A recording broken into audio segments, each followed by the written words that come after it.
네, 토요일 말씀에서 예루살렘에서 정의를 행하고 진리를 찾는 자를 한 사람이도 만날 수 있다면 그 큰 대로에서 뛰어다니며 한 사람만 찾을 수 있다면 내가 이 성을 멸하지 않겠다 라는 말씀으로 영적으로 예루살렘이 또 유다가 얼마나 황폐했는지를 말씀해 주셨고, 또 어제 주일 말씀에는 이스라엘의 집과 유다의 집이 내게 심히 반역했다.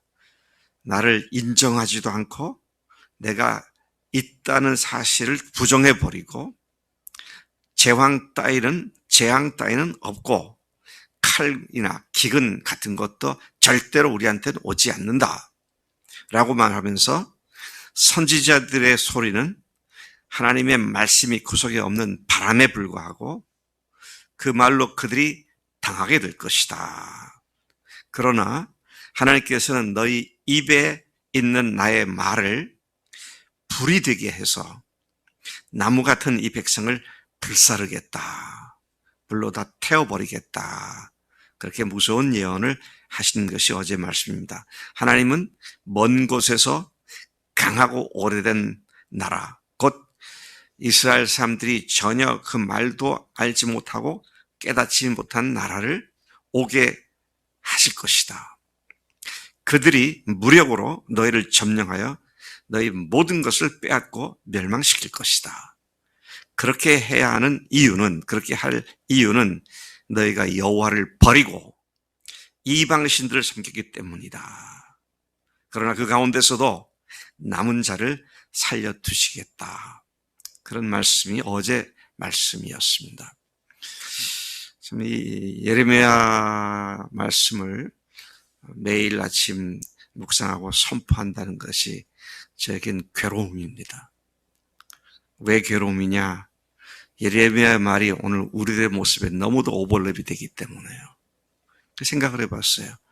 그와 같은 역사 속에 있었던 이야기를 다시 해석하면서 말씀을 이야기하는 나와 그 당시에 그 상태를 아주 하나님의 말씀을 듣고 선포해야 할 예레미야의 심정을 비교해 보니까 예레미야한테는 제가 잽이도 안 되겠더라고요. 근데 오늘 우리가 정말로 하나님 앞에서 겸손하게 내가 생각할 범위 이상을 넘어가서 그 이상을 넘어간 것을 함부로 짓거려대고 산다는 것이 얼마나 위험한 일인가. 하나님 앞에서 참 겸손해야 할 문제다. 그런 생각을 하게 된 것이죠.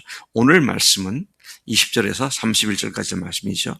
이러한 하나님의 징벌을 코앞에 두고 있던 유다에게 하나님께서는 예레미야에게 그들에게 공포해라 하고 주신 말씀, 예언의 말씀입니다. 읽어도 안 읽어도 뻔한 얘기일 것이다 생각이 들어요. 그들에게 회개하지 않으면 멸망이 임할 것이다. 그들의 죄악상을 들춰내고 그 말씀을 하시겠구나. 능히 짐작할 수 있는 이야기들이죠. 자, 그런데 21절에 보니까 하나님은 유다를 향해 어리석고 지각이 없고 눈이 있어도 보지 못하고 귀가 있어도 듣지 못하는 백성이다. 그렇게 말씀합니다. 여러분의 삶의 과정에 지금 하나님께서 교회를 통해서 말씀을 통해서 여러분들에게 하신 말씀이 무엇인지 듣고 계십니까? 보고 계세요? 만약 내 생각이 이랬으면 좋겠다, 저랬으면 좋겠다가 아니라 지금 내 인생의 여정길 가운데 하나님께서 여기에서 나에게 무슨 말씀하시는가, 그걸 들을 수 있어야 돼요. 그거 들을 수 없는 상태에서 이런저런 생각으로 함부로 행동하고 하면 안 된다 하는 것을 말씀하고 있는 것이죠. 왜요? 지각이 없기 때문에. 왜요? 눈이 있어도 보지 못하기 때문에. 왜요? 귀가 있어도 듣지 못하기 때문이다 하는 것이죠. 너희가 나를 두려워하지 않고 내 앞에서 떨지 않겠느냐. 하나님을 두려워하는 것도 없고요, 떠는 것도 없습니다. 왜? 뒤에 보니까 하나님 안 계시다 이렇게까지 나오니까요. 참 넘지 말아야 할 선을 하나님 앞에서 넘고 있는 유다를 향한 하나님의 애끓는 심정을 가지고 예레미야에게 이렇게 말씀하신 것이죠. 자, 하나님께서 어떻게 그들의 월권, 이걸 다른 말로 하면 배신, 배약, 거역, 배반 이런 말로 표현할 수 있는데 어떻게 말씀하시는가 들어보십시다. 너희가 나를 두려워하지 않고 내 앞에서 떨지 않겠느냐. 두려워하지도 않고 떨지도 않습니다. 하나님이 두려울 줄, 하나님 무서운 줄도 모르고요. 그저 자기가 온 우주의 중심이 돼서 자기 생각을 하나님의 생각처럼 착각하고 사는 우리가 아니냐 하는 것을 생각하게 되는 것이죠. 자, 그 다음에 기가 막힌 비유로 그들의 그런 모습을 말씀하고 있습니다. 하나님께서 모래로서, 바닷가에 있는 모래 있죠? 모래로서 바다의 영원한 한계를 삼았기 때문에 비록 바다가 그리고 그거 선을 넘지 못하게 하셨기 때문에 비록 바다가 거세게 뛰노는 거친 파도가 출렁거린다 할지라도 그것을 이기지 못하며 넘지 못한다. 바닷가에 서보면은요, 어마어마한 광풍과 폭풍우가 몰아쳐도요, 그것이 바다의 한계를 긋고 있는 모래나 또는 절벽을 넘지 않습니다. 그 범위 안에서 그렇게 들끓을 뿐이죠. 그러나 오늘 주님은 뭐라고 말씀하세요? 내 백성은 어떤가? 그들은 배반하며 반역하는 마음으로 이미 배반해 버렸고 가버렸고 또 너희가 이른 비와 늦은 비를 때를 따라 주시며 추수 기한을 정하시는 하나님을 경외하자고도 말하지도 않는구나. 참 모든 것이 하나님이 정해 주신 그 한계를 넘지 않습니다. 자연계를 보면 그래요. 지금 뭐 홍수가 나고 비가 나고 지금 온 한국 난리가 나 있죠. 그래도 시간이 지나게 되면 가을이 되면 그것들이 결실을 하게 되어 있습니다. 가을에도 결실하지 않다가 겨울에 결실하는 그런 건 없어요. 항상 모든 자연은 하나님이 정하신 범위 안에서 움직이는 것이죠. 하나님께서 지금 그 말씀을 하고 계시는 겁니다. 그렇게 해도 너희들은 나를 경외하자고 말조차 하지 않는구나. 하나님 앞에 악하고 교만한 것은 뭡니까? 좀 반역, 거역, 배반 이런 건 뭐예요? 넘지 말아야 할 선을 넘는 것이 이게 하나님 앞에 반역입니다. 그래서 여러분 우리가 잘 알잖아요. 근본 죄가 뭐예요?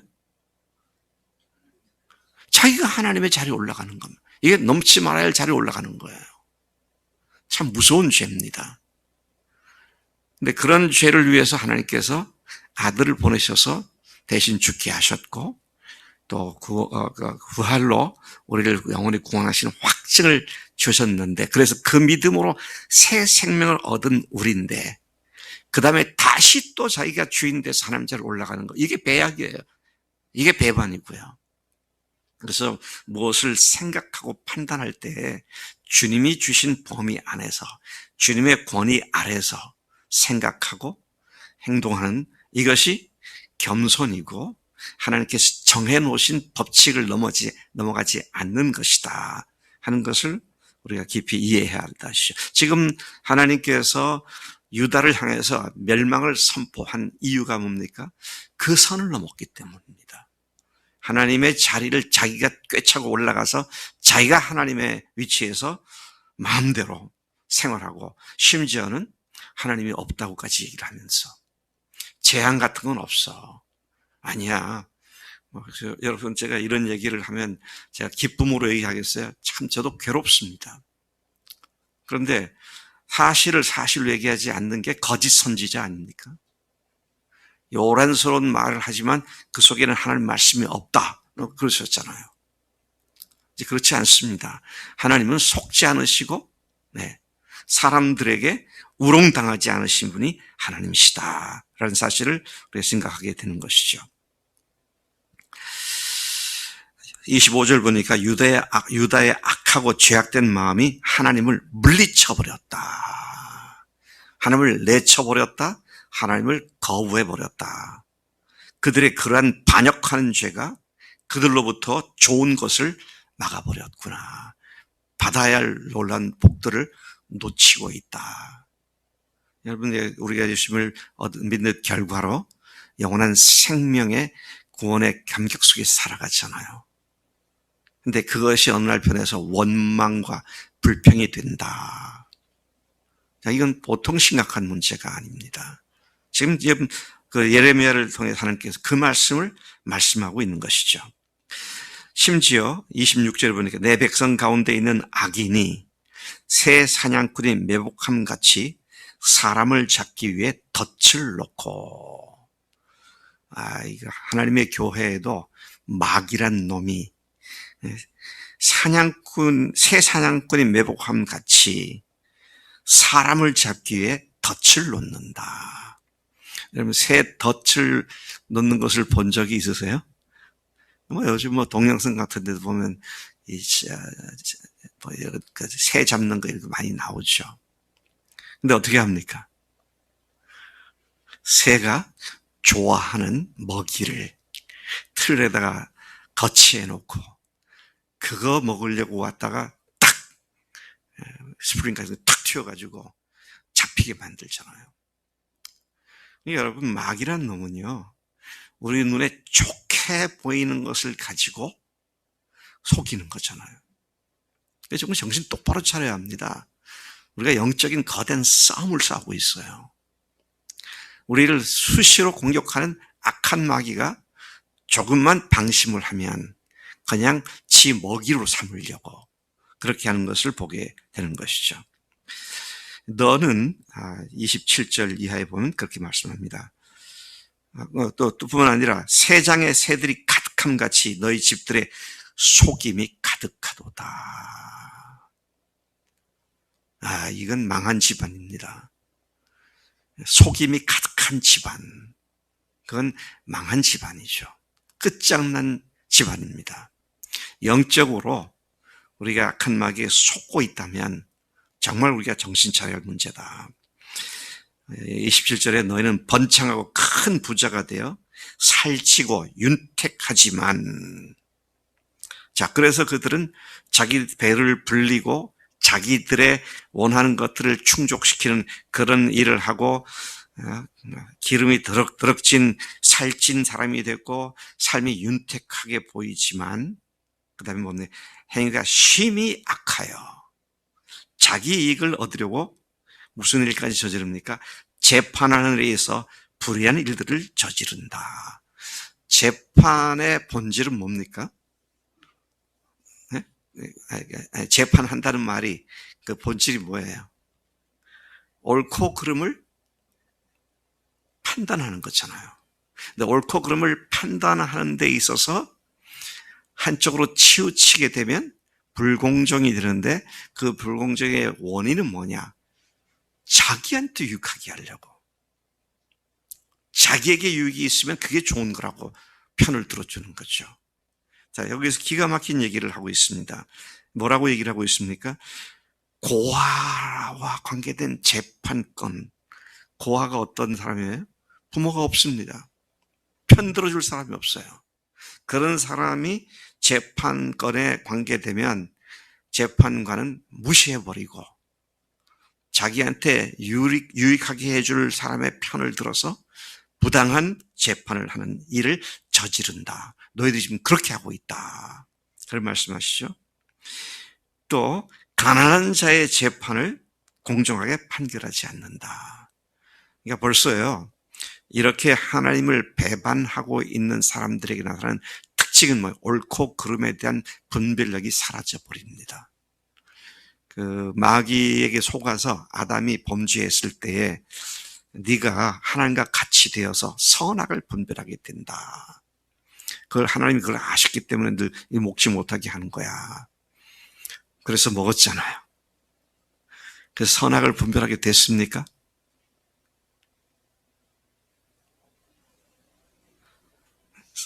그 결과 선악을 분별하게 됐어요?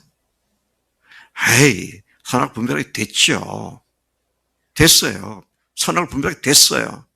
근데 뭐가 선이냐? 자기가 유익하면 선이에요. 그 선의 기준이 자기가 돼버린 겁니다.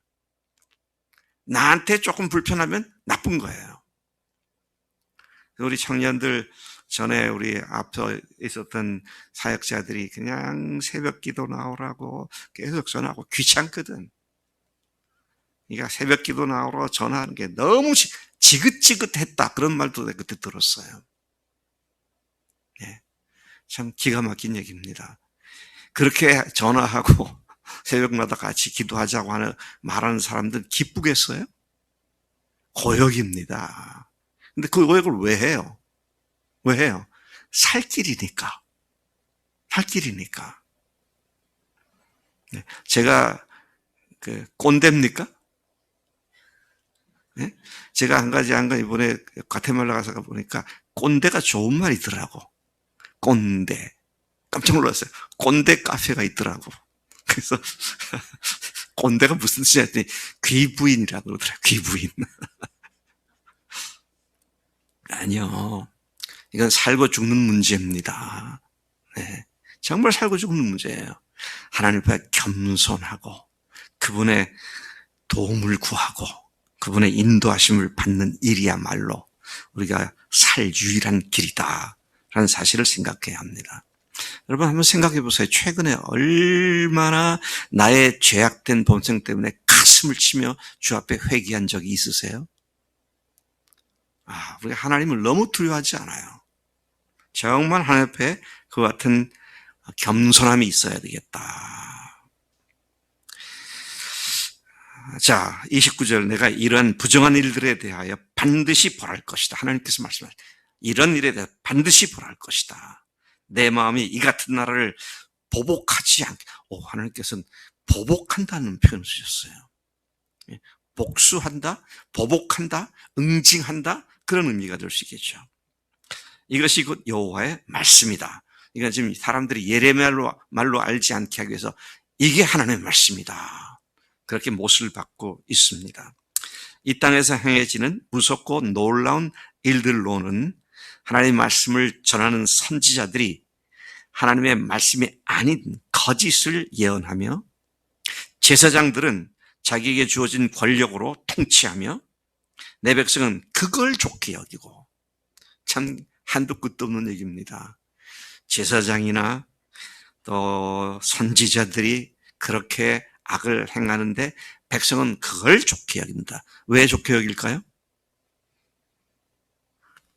잔소리 안 하니까. 멸망한다는 소리 안 하니까 좋죠. 괜찮아. 잘하는 거야. 그 정도만 해도 넌 참 대단한 거야. 뭐 그렇게 얘기를 해주니까 좋은 거죠.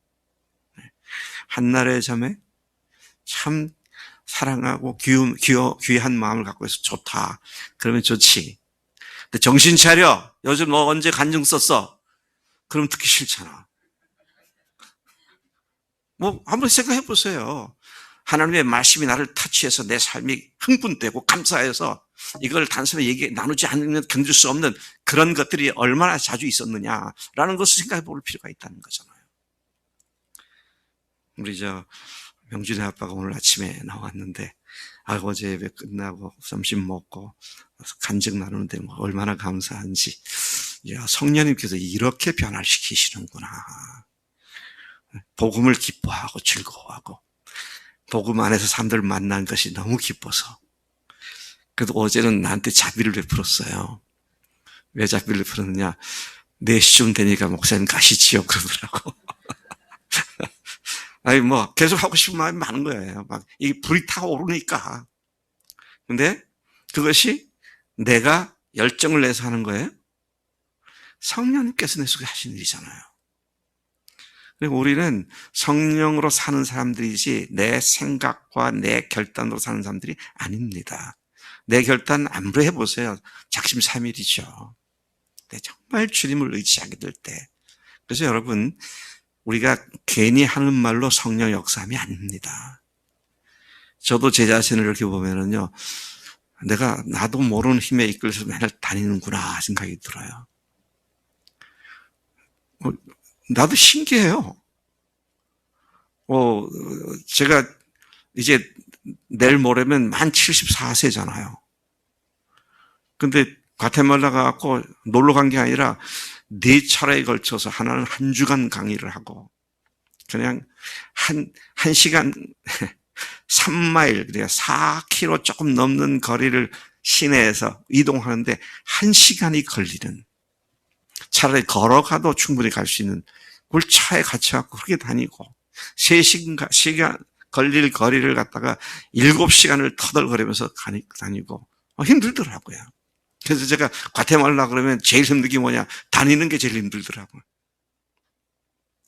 그러고는 하룻밤 미국 와서 자고 그 다음에 다시 비행기 타고 그 좁은 데서 그냥 몸 뒤적거리다가 밤 10시, 11시에 집에 도착을 해가지고 그 다음 날 또 아침부터 와서 설교를 하고, 그래서 저는 그래서 제가 뻗을 줄 알았어요. 근데 지금도 멀쩡하잖아요.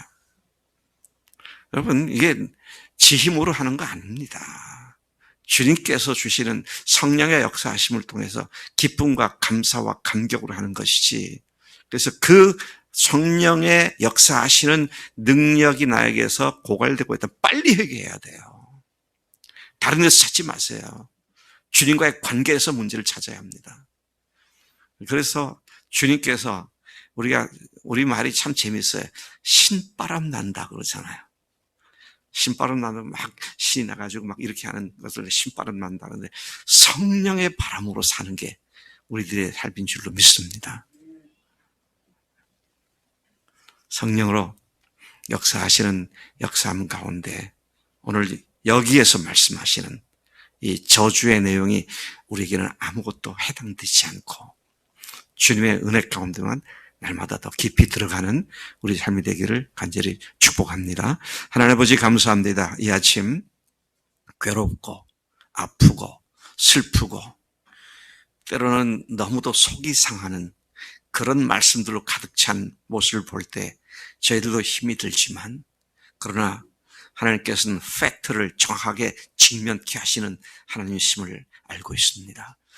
아버지 하나님, 이스라엘이 남유다 왕국이 패망을 목전에 두고도 회개할 줄 모르는 그 배역하고 반역하는 그들, 넘지 말아야 할 선을 넘어서 하나님이 안 계시다, 이렇게 하는 것이 좋은 거다, 괜찮은 거다, 자기들 마음대로 선악의 기준을 만들어 하나님을 무시했던 그 죄악을 오늘 우리도 범하고 있지 않는지를 성령님이 일깨워 주시고, 한순간이라도 그런 순간이 있다면 즉각 회개하고 주님의 성령께서 우리 속에 역사하시는데 불편함이 없도록 부드러운 마음, 어린애 같은 마음, 겸손한 마음으로 우리를 세워 주옵소서.